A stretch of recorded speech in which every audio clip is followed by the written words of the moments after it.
Sosday à tous, l'autre jour j'avais cuit 2 morceaux de poitrine de porc. Ensuite j'avais découpé en tranches fines pour les manger nature. Et ce qui reste, j'avais prévu de faire sauter avec quelques légumes comme le poivron, les cébettes et les oignons. Donc ici, c'était mon repas de ce midi en télétravail avec la poitrine de porc qui me restait de l'autre jour. Voilà, je vous montre.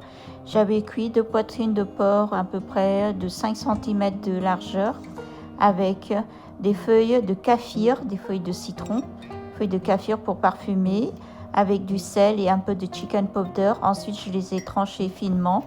Et ici, je suis en train de préparer quelques légumes comme le poivron rouge et les cébettes que j'avais déjà coupées sur l'assiette. Ensuite, j'avais aussi mis un oignon blanc. Et là, je commence ma cuisson avec les tranches de poitrine de porc. J'ai mis un peu d'huile au fond de la poêle juste pour éviter que ça brûle les tranches de viande. Comme j'avais conservé au frigo ces poitrines de porc, donc elles sont forcément un peu dures. Mais après avoir mis sur le feu, ça va les faire dorer tout doucement. Donc attention, les poitrines de porc, quand vous faites sauter comme ça éclabousse partout. Attention à votre bras, à votre main. Donc c'est pour ça que j'ai mis un couvert en métal pour éviter les éclaboussures. Et ensuite, j'ai mis un peu d'ail haché. Donc là, vous voyez, si j'avais mis l'ail haché au moment de mettre de l'huile, ça risque de brûler l'ail. Déjà ici, l'ail commence déjà certains à être brûlés. On voit des petits morceaux noirs. Mais bon, c'était trop tard. J'aurais dû mettre un peu plus tard. Ensuite, j'ajoute comme assaisonnement quelques gouttes de sauce d'huître dans un premier temps. Et ensuite, je continue à faire sauter. Et là, je commence à ajouter les légumes. Vous voyez, les tranches de poitrine de porc commencent déjà à être bien grillées, bien rouges, bien dorées. J'adore.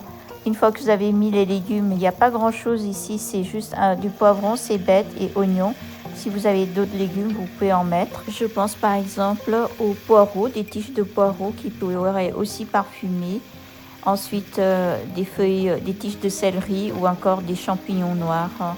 Ça peut aussi coller avec les tranches de poitrine de porc. L'assaisonnement, c'est juste un peu de sel, un peu de chicken powder, un peu de sucre. Et c'est tout, je crois. Et ensuite, du poivre de compote moulu pour bien relever un petit peu le goût de ce plat. Voilà. Le poivre de compote, vous pouvez essayer d'en trouver dans les stores asiatiques. Je pense qu'on peut en trouver désormais. J'avais également, pour parfumer un peu ce plat, ajouté quelques gouttes de l'huile de sésame. Mais j'ai pas eu le temps de fumer, donc tant pis. Donc vous saurez que si vous aimez l'huile de sésame, vers la fin de la cuisson, vous pouvez ajouter quelques gouttes. Voilà, une recette hyper simple que vous pouvez accompagner avec du riz blanc nature. C'est ce que j'ai fait pour ce midi. Simple mais excellent. Moi j'adore le côté poivron qui reste encore en texture croquante comme ça. C'est super bon. Un plat simple avec des légumes, un peu de viande, un peu de riz, rien que tel pour un déjeuner classique style asiatique. Voilà mon riz nature qui vient d'être sorti du rice cooker tout chaud. Le fameux plat de poitrine de porc sauté avec du poivron, cébettes et oignons. Et à côté, vous avez la petite sauce que j'accompagne toujours, une sauce magie avec un petit piment rouge. N'hésitez pas à essayer ce genre de choses, c'est très bon.